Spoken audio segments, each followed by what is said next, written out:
Chase, friend of the program, Chase, celebrity in Chicago. Oh my God, we are so lucky to have you in our presence, man. All I see you, and I'm not even locally in Chicago, and I see you all over Chicago news. My guy, how are we feeling? I know, I mean, you got a makeup person right there. She doing your hair. I know I should, yeah, but you were one of the first. You caught me early last year. Yeah. I saw you killing it last year. A lot of people, a lot of these people don't know your true pain and suffering having to do this challenge last year with Eberflus. So they saw that loss against the Lions, and then which was a bad loss. We'll talk about that a little bit and how you're feeling, but. Yeah, my man, tell us a little bit about how everything's going. Give us a little update. I see you're doing a lot of marathons and a lot of races and stuff like that. So give us a little update, all the interviews and stuff you're doing. I see you all over the place, and how's everything been going? Yeah, quick recap. So it all started last year. I was getting really down about the games. That was when I came up with the concept of running a mile for every point they lose by. Running is something that helps clear my head. So after the games, going for a run would make me feel a lot better going into the week, and kind of get over the post-game slump if it was after a loss. And things have been going good. It really picked up this year. After that Lions game, I did the 31 miles right after the game. So I started around 4 p.m., finished around 10 p.m., and that video caught a lot of attention. It's not like it got more views than usual, which was kind of surprising. It's just for some reason I woke up in the morning, and I think just the mileage of it being further than a marathon led to a lot of people reaching out. But it's been so awesome. I've been super blessed. I've been able to go on CBS, ESPN did a segment. They talked about it on Sports Center. Pretty much all major news covered it. It was on the front page of the Chicago Tribune. So a lot of incredible things came from it. But was super excited to see the Bears win this week. So there were no miles this week. So that's the good news. Hopefully it's trending in that direction the rest of the season. That's what I'm hoping for. Yeah. I saw. I think it was also like circumstantial in a way. Like we were so excited about the Bears, so much expectations. They had a heartbreaking loss against the Vikings, and then get belt to ass by the Lions. And Chicago's media wanted something else to talk about besides if Caleb Williams the answer. I can't believe we're 0-2 all over again. So I think it was also circumstantial in how you're just kind of caught on in the algorithm and went viral because you've been doing this since last season, and the circumstances were a lot worse. And I think I might be a good luck charm because remember I did join this challenge on the last game of the season with you against the Packers. You did, and it came away with a win. Yeah, I was sweating. I was hyped. I didn't drink any beer during the game. I didn't have any pizza. I had a pasta dinner the night before. I was ready for us to take an L in that game, and the next thing you know, I was drinking Gatorade throughout the whole game, and next thing you know, we took home the dub, and I was like, hallelujah. I do have to do it again this season with you. I don't know if it'll be this Raiders game because we got a lot of money on the line in this Raiders game, so I need my Modelo's. I'm in the hole in the gambling side of things, and don't chase your losses, 1-800-GAMBLER. That's a whole different situation, but I feel really confident in this game against the Raiders that we'll talk about in a little bit. But yeah, you did NFL and CBS. Like I saw you on the background on TV with Kyle Long, which was cool. You shared your SVP segment that you had there, and obviously a lot of local stuff. What's been your kind of like favorite interview to date, and maybe why? Or have they all kind of been the same traditional, tell us about the challenge and this, that, and the other thing?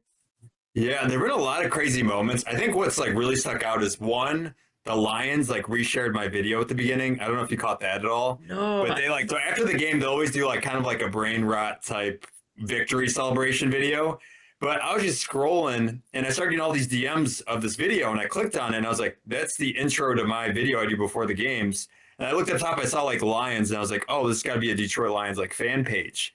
So then I clicked on it and I'm like, oh, this is the official Detroit Lions page. And they like started with their hook was like the first 5 seconds of my video. They commented on it later saying like, get to stepping, bro, after it happened. So they kind of put that there in the beginning. But I think that drew a lot of attention because that video got a lot of views. And then I feel like that also helped lead to a lot of opportunities. But it was sweet to talk to Kyle Long. That was so cool. I was pumped when he got drafted. So it was like sweet to be able to chat with him. The ESPN one was awesome. It's so cool to see like how professional and just like see all the behind the scenes of it was so cool. I just did one recently on Fox, which was a ton of fun. I'm training to break the plank world record, which is a little over 9 hours. What do you mean plank world record? So like the plank, like being on your forearms, like that abdominal 9 plank. hours?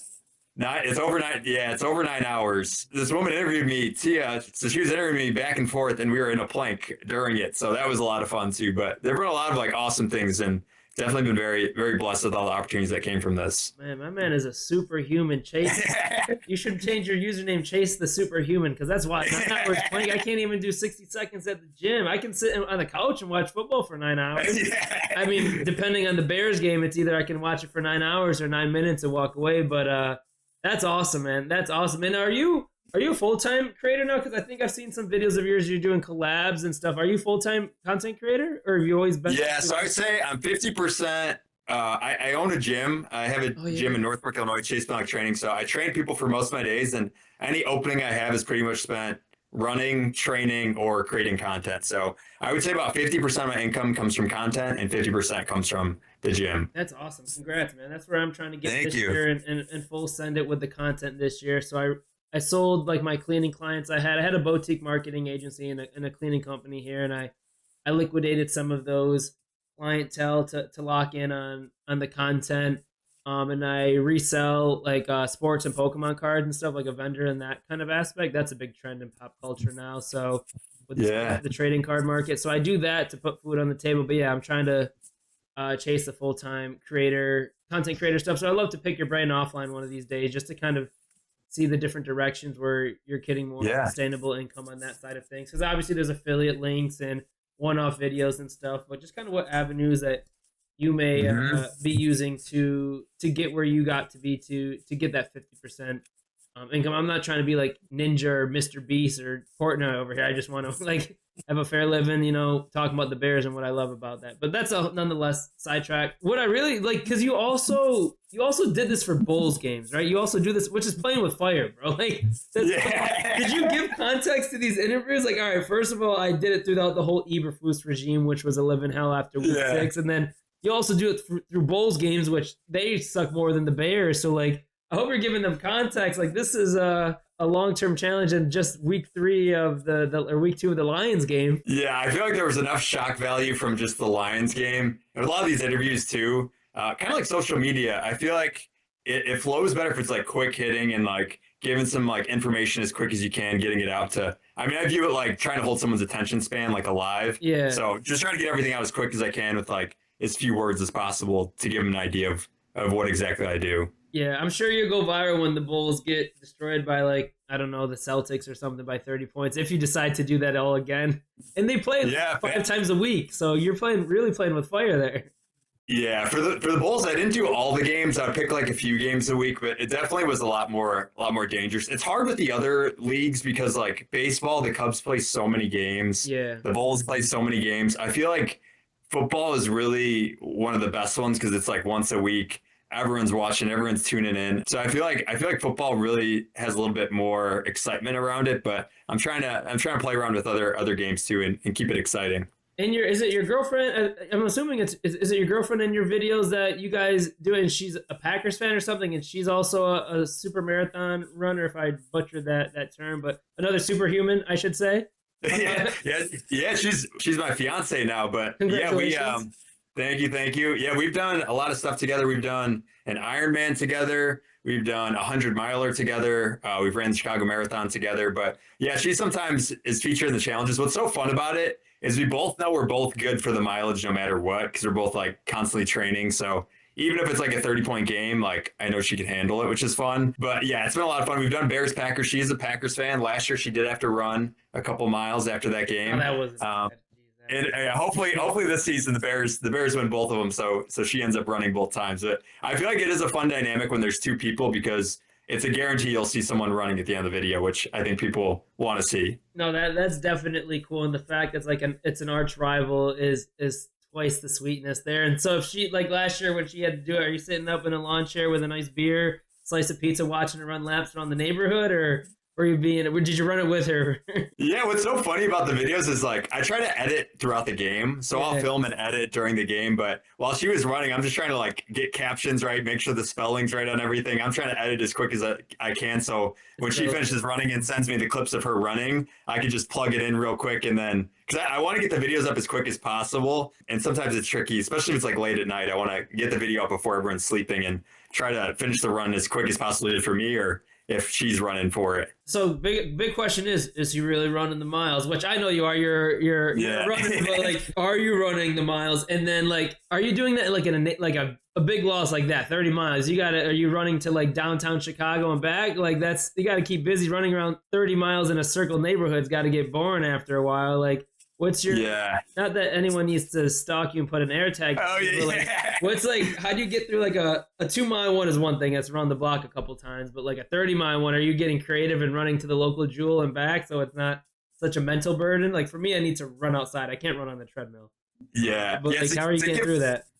To give people more context on it, my training, like when I'm in peak training, I'm running a ton. Like I'm running Monday through Thursday. I'm usually doing like 2-hour runs. Friday's a little bit longer of a run, and outside of even like the bear season, usually my Saturday is around anywhere from like 2 to 5 hours of running, and then Sunday's another long run. So I'm definitely like used to the running and prepared for it. In terms of the running, like I try to run in different locations. When it does get late at night, I do like to stay in my neighborhood just because it's kind of dangerous being on busy roads at night. I don't like getting too far from home, so I'll usually come home and try to just do like, we have like a nice 1-mile loop around our neighborhood, which is nice. So I'll just do loops around there. I feel like maybe people don't realize this, but I will take like short breaks in between to grab fuel.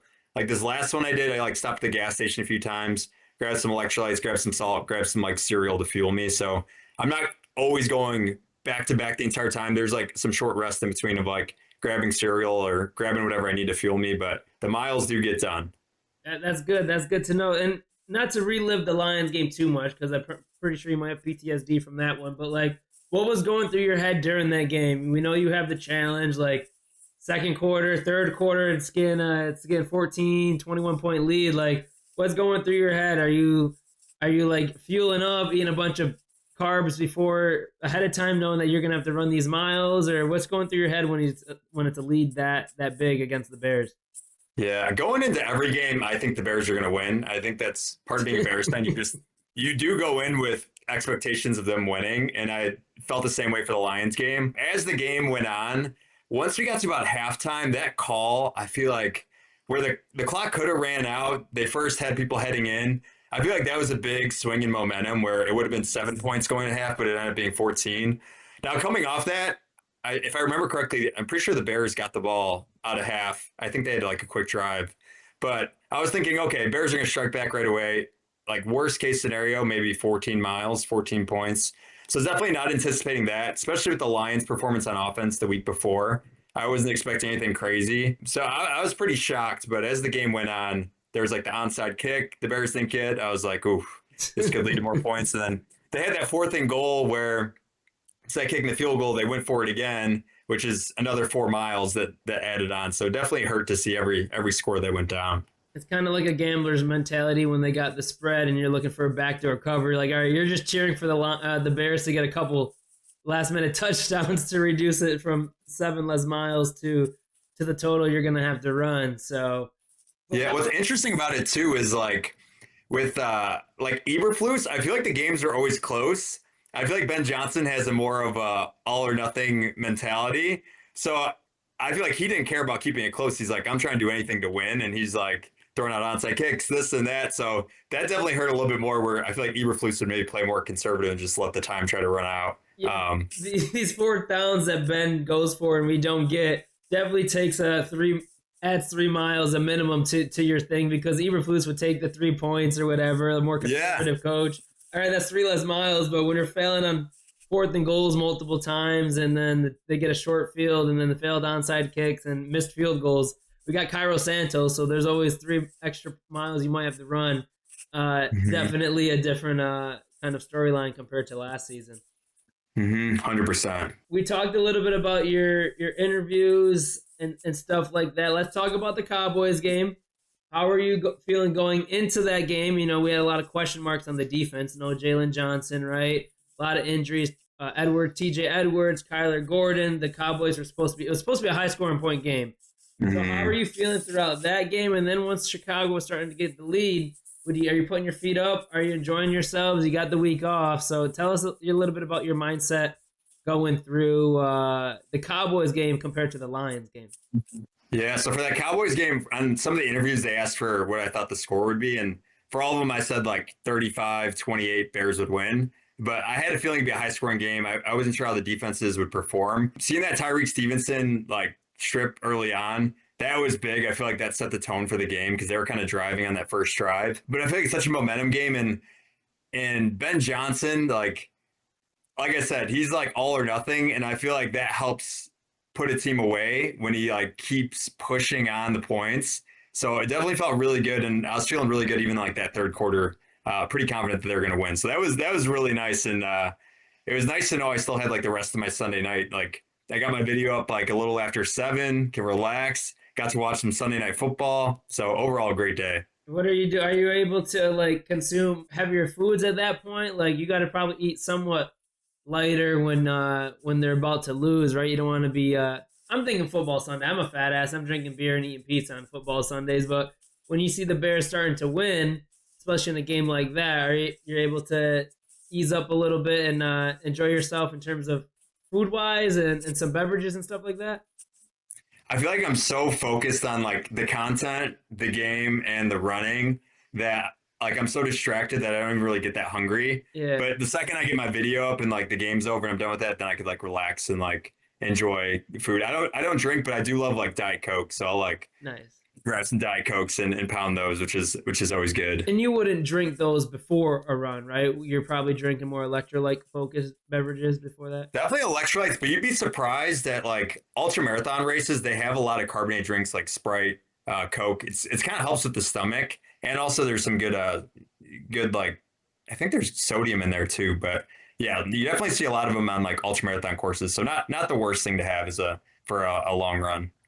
Okay, okay, that's good to know. Yeah, I had some dieting questions. Like, how many calories are you consuming in a day, or maybe more specific in a football Sunday to prepare for a potential run? Like, compared to like the normal human, are you consuming a lot of calories? And like, are you like Michael Phelps, like 30,000 calories a day with all the pancakes and stuff, or just pretty standard for what you're currently training for?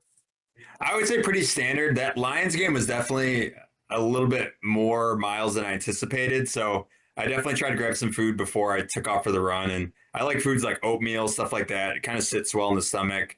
Usually don't have any like stomach issues with that. And then on the run, I didn't want to stop at home. Sometimes I'll go for runs and I'll like stop in my apartment and grab like food from there. But I feel like when you do, you end up spending like 5 minutes where you're waiting in the apartment. So I was like, you know what? I'm just going to take off. I'm gonna try not to come home until it's dark out, and then from there I'll just stay in my neighborhood. So I was like going to gas stations for all my fuel on the way there, and a big one I was grabbing for this run was like cereal, just like some quick, fast-acting carbs and some electrolytes too. How long did that run take you? The Lions one. So I started around 4, and then I ended at like 10:05 p.m. So it was about 6 hours. I did take some breaks like throughout of like stopping at a gas station or going to the bathroom and stuff like that. But Yeah. to complete the whole thing took about 6 hours. And how long does it take you to do a normal marathon? Normal marathon, like 3 to 3.5 hours. Some people are a lot fast. I'm definitely not fast in terms of like the running side of things, but I could go for a long time. It takes me like 3 hours to do 1 mile, let alone 26.5 of them or 26.3.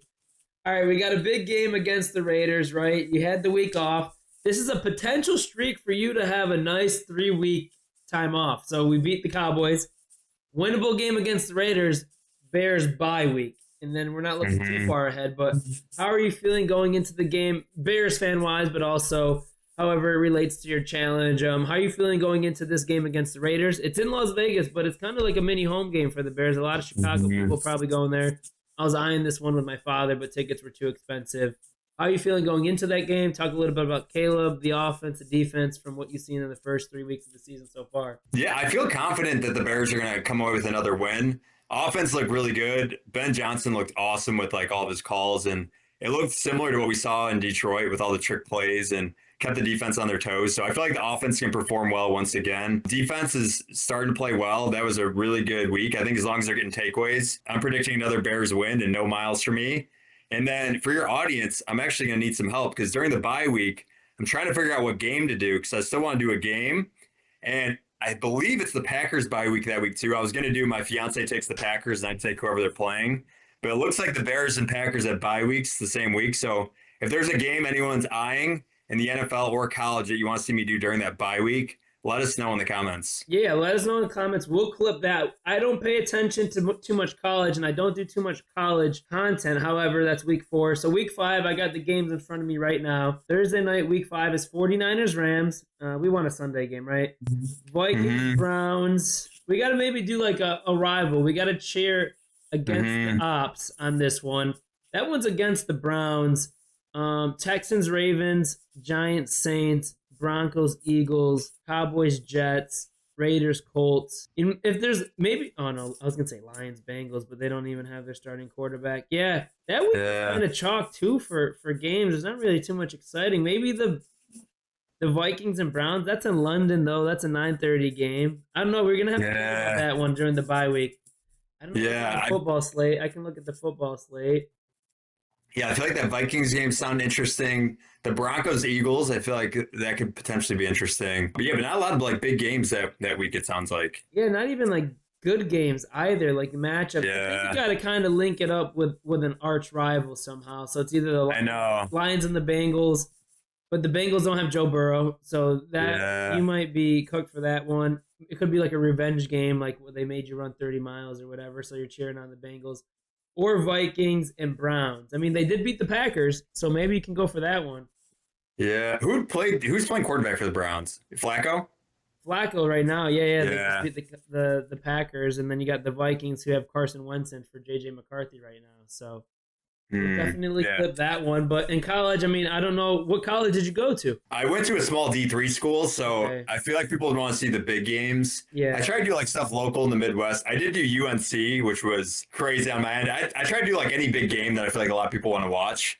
And if I'm doing like any games outside of the Bears, I always do the Bears every week, but if there's like a big game that's interesting, sometimes I'll do it. But that first Belichick game, they lost by 34. I think I saw that. Yeah. So I did 34 miles after that. That was rough. I was not expecting that. And doesn't the Cubs playoffs start here soon? I don't know how that works. Could do the Cubs. That would be interesting. I was so close to doing U of I versus IU. So my fiance went to IU. I know a bunch of people went to U of I. And I feel like that would have been a very interesting game to do, except U of I ended up losing by, I don't know what the final score was, but I think like 52. They lost by like 52, 53. Was it like the beginning of the season? Yeah, when they play like the... That was Saturday for the Bears game. Okay. So I was close to doing that as an extra game, just like to keep it fun. But we decided not to do it. I didn't do like the pregame video or anything like that. We like decided we weren't going to do that game. But I'm so happy I didn't, because that would have been like 52 miles. Yeah. Oh, you're saying about the game before the Lions game, right? I remember that was a couple. The game for the Cowboys. U of I played IU. Yeah, right for the Cowboys on Saturday night. U of I, Indiana. I'm sorry. I was thinking Northern Illinois. I don't know why I was thinking Northern Illinois. My brain is fried. But okay, yep. I forgot about that. Yeah, so you're going to have to find something. Or you can enjoy, because the Bears have a tough stretch. Enjoy a week off. Yeah, maybe have a nice Bears week have a tough stretch coming up after that bye week. Hopefully you're not running any miles. But yeah. So talking about this Raiders versus Bears game, how you feeling going in? Like, how you feel about Caleb? They looked good, right? The offense looked good. The defense looked good. How you feeling about going into that Raiders game in Vegas? I feel good. I feel like they're gelling together. Last game looked great. Dunze looks great. DJ Moore looks great. Everything looks like it's really gelling. I feel like the running game's starting to come together. I feel pretty confident. I like the way the defense is playing. Have you heard any like updates of injuries and like when people are coming back, like Gordon or Kyler Gordon? I haven't heard anything yet. I think those reports come in today. Jalen Johnson's going to be out for a while. I think he's getting surgery on that groin. Colston Loveland is someone else that got banged up. Edwards, yeah. I think he's week to week. That was a hammy injury, so like he re-injured a re-aggravated hammy, so I can't imagine he's coming back. But Sewell was playing well in his replacement. Like Edmonds had a good game, so we just kind of have to build on top of the success we had against the Cowboys. The last thing I want to see is us go 2 steps backwards, right? You know, the Raiders struggling to run the ball. Their offensive line can barely protect Geno. So the biggest question is, can we get pressure on the quarterback, right? And can Caleb and Ben continue building upon what the success we had against the Cowboys? The last thing I want to do is see Caleb kind of go back to his bad habits of happy feet and a little bit of inaccuracy that we saw in week 1, a little bit of week 2, and just continue to keep the momentum going would be nice to see. Yeah, 100%. I feel like they're gonna play really well against the Raiders. Hopefully, yeah. I'm hoping that's. We'll see. The last thing we need is the Bears to be someone's get back game that we've seen in the history of being a Bears fan, where teams that are struggling, quarterbacks that are struggling, have a lot of success against us. Just as a kind of pessimistic PTSD history as a Bears fan. So Pete Carroll, I mean, maybe this is the game he gets his team to get everything back and going, but hopefully not, because I'll have a lot of money on this game, and I don't want to lose that, or else I'm retiring from sports betting for the rest of the season. Yeah, I think this week will come away with the dub. Hopefully. Do you have any score predictions for the game? Oof.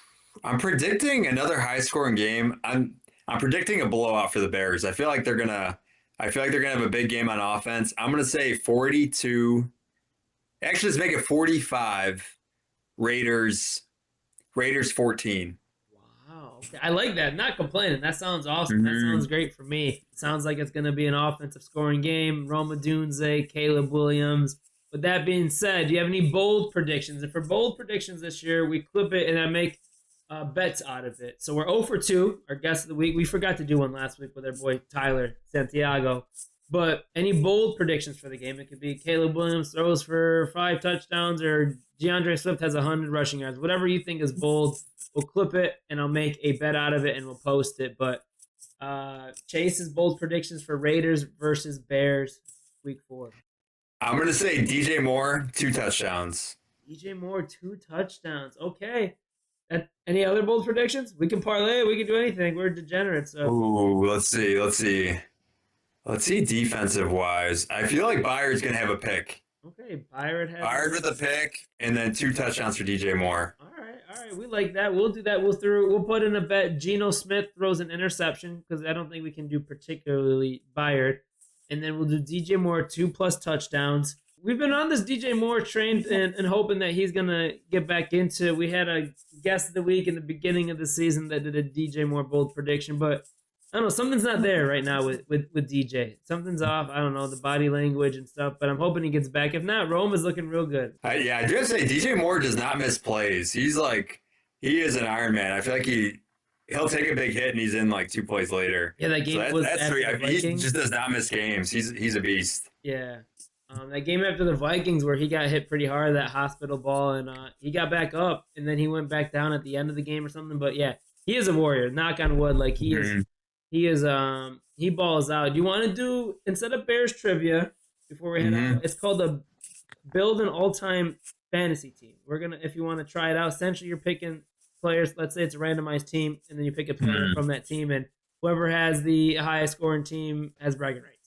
It's not like too fantasy football focused, but let's see. Your team A, New York Giants. So like it's all time. So whether it's like Eli Manning or whatever, and you pick the positions here, and the goal is to have the most fantasy points. Let's take Plexico Burris. So that's a wide receiver. So Plexico Burris right here. Boom. Cool. And now it's my turn. Okay, I thought I'd get a new team. Jeremy Shockey. Ooh, that's a good pick up. I don't know if he had any good fantasy days back in the day. Oh, you know what? I should have gone Odell Beckham. Miami Dolphins. That goes to me. It's me. Sorry, it's Snake Draft. Didn't know that. My apologies. Oh my gosh. Who was a good fantasy year for Miami Dolphins? I got 16 seconds. Tyreek Hill. I'm probably missing some players back in the day. Ricky Williams. I'm going to go Tyreek Hill. I can't really. That's going to be my pick. Yeah, that's a good. I feel like he had some great fantasy years. He might have had a good one with the Dolphins. And then now it's your turn to Miami Dolphins. I'll take Ricky Williams. Tennessee Titans, it's your turn. Tennessee Titans. Oof. Yeah, let's take. Oh, why am I blanking on his name? Number 28. Who's that? Chris Johnson. Yeah. I will take Derrick Henry. Boom. Oh, yeah, Chris Johnson was a good one. Now it's my turn. Seattle Seahawks. Marshawn Lynch, Sean Alexander. I'm sure there's some wide receivers. Golden Tate. Russell Wilson back in his day. Sure there's another wide receiver I'm missing. JSN wouldn't do it. I'm gonna do. Would we fill up our running backs that quick? Oh, flex. I'm gonna do a flex. I'm gonna do Marshawn Lynch. I like it.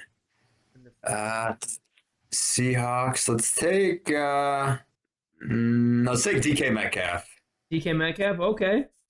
And your flex or your wide receiver too? Let's take him as a flex. Okay. All right, now you're back. Ooh, Cincinnati Bengals. Let's go Joe Burrow. Joe Burrow. I'm gonna have to do Jamar Chase. I can't give up Jamar Chase right there. Boom. And now it's New England Patriots. Oh, Tom Brady. That's got to be the 2007 year, right? 2007 year Tom Brady. Ooh, okay. Patriots. Ooh. Patriots. Trying to think who their best receiver would be. Got Wes Welker, Edelman. I'm going to go Wes Welker in the flex. In the flex? Okay. Nice. Now it's your turn again, Atlanta Falcons. Receiver, let's take trying to think of their tight ends too. There's another big tight end too. He's an analyst on Fox, I believe. Was he on the he was on the Bears a little bit, right? No. Who am I thinking of? Falcons. It's important. We're only off by 20 points here too. I know. I got to think of someone. Atlanta Falcons. Why is my brain? Anquan Bolden never played with the Falcons, right? No, I think he was Cardinals and Ravens. Wow, I'm completely blanking on Falcons. Super Bowl against the Patriots. I'll give you a little hint. That's Super Bowl Patriots. Matt Ryan and who? Who was he throwing to? Matt Ryan and oh man, I'm blanking. I don't know if I can go back, but you give me a bottom tier one. There's only you got two major spots here left. Either I'll give you initials. I'll take a tight end. Give me a tight end. I'll give you initials for either one. For the wide receiver, JJ, or the tight end, TG. 88 for the tight end was the number I believe he wore, and then for the wide receiver, number Joe 8. Johnson, or no, Julio Jones. Oh, I blanked on Julio that. Jones. That's a big one right there. And then my turn. Oh shoot, I will have to do. I don't think I can pick the same person. I will do Tony Gonzalez. That's who it was, Tony Gonzalez. And now I got Antonio Brown here. That might. Oh no, running back. No. Oh, a running back. James Conner, Jerome Bettis, Le'Veon Bell. Le'Veon Bell had a huge year with. Oh, okay. Oh, you need to get a tight end that has 300. From the 250 points from the Steelers. Steelers tight ends. Do any come to mind for you for a Steelers tight end? I can't even think of who their tight end is now. Oh, Eric Ebron. That would be their best. I think this is in chronological order. No, that wouldn't get you where you needed to be. You get the dub. Yeah, you earned it. I blanked on the Falcons. That was trickier than I tried. That's the first time I've done this with a guest. I was just trying to mix it up. It's a fun one. It was good at the beginning. I feel like I got to get the tight end when I recognize one. What's your Mount Rushmore of Chicago Bears? For you, Chase, who's your Mount Rushmore? Doesn't have to be statistically correct, but for you. Current players or all time? All time. All time. I think there's 4. All right. I love. Yeah, this is tough. I feel like Brian Urlacher's got to make the list. We'll throw Brian Urlacher. Let's throw in Brian Urlacher. Let's do Charles Tillman, Peanut Tillman, Devin Hester. That's a good one. We got one more. Matt Forte. I know we're going more like when I was growing up, but we'll throw Matt Forte in there 100%. Too. I don't disagree with those at all. For me, Matt Forte is my favorite Bear of all time. Mm-hmm. So Matt Forte goes on there. Devin Hester goes on there. I mean, Brian Urlacher, you have to put Urlacher on there, even if it's just people from our childhood, right? And then I don't disagree with Charles Tillman. Peanut Tillman's a good one. Trying to see if I can think of one that is a little bit different. I mean, Lance Briggs is cool. I mean, if you go way back, Walter Payne, obviously the 85 Bears has 5 different Mount Rushmores themselves. But yeah, I don't think I disagree with you. I think you hit them all in the head for at least kids our age. I'm trying to think even just a little bit back. But yeah. Matt Forte, Devin Hester, Brian Urlacher, and Peanut Tillman. That's a good Mount Rushmore of Chicago Bears, especially for someone in our age. But definitely appreciate your time, Chase. It was cool to get you on here. Appreciate you joining last minute as well. We obviously want to have you join the the pod in the near future again, and I will find a game for me to do the challenge with you. This week it's just I need to drink my Modelo's and stress I like it. Yeah. about my bet, but one of these games I'll join you and hopefully bring some luck and don't have to run any miles. But we appreciate your time. We'll be posting all these clips throughout the week here, so once I get those edited. But go Bears! Good luck this week. Good luck to the Bears. Thank you. And good luck to you. Congrats on all the press you've been getting in the last couple of weeks, and hope to talk to you soon. Awesome. Thanks for having me. It's so much fun. Go Bears. Go Bears. Appreciate you. Bear down. Let's go, baby. What's going on, Chad? That was plenty of fun. Great talking with Chase, friend of the program. And I appreciate all the love and support. We got some follows on the TikTok here throughout also. But that is going to do it, chat.